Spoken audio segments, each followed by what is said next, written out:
Michezoni, timu ya Inter Milan, hii siyo ya Italia bali ni ya kutoka Mombasa, Jomvu, iliibuka mshindi kwenye michuano ya fainali ya kombe la Seth Apollo baada ya kuibwaga Bodaboda FC bao 2-0 kwenye mechi iliyoandaliwa katika uwanja wa Jomvu Mikanjuni.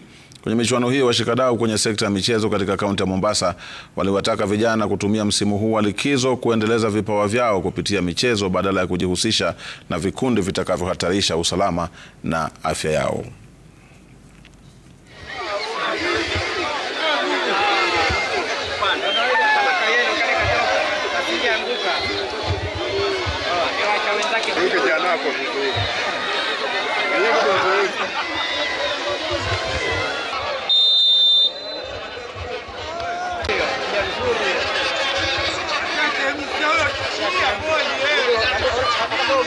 Vijana wetu wengi wamewacha mtaani, wako mataani, wako vijiweni.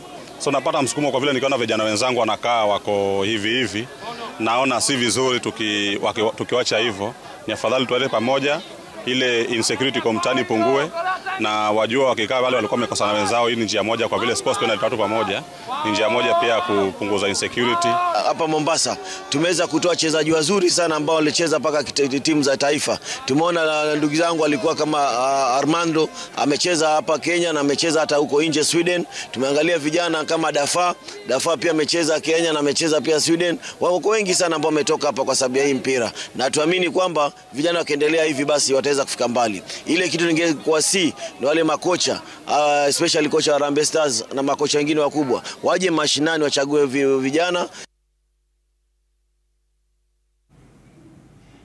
Inter Milan ya Jomvu Mikanjuni, sio ya Italia. Ughaibuni sasa tunaarifiwa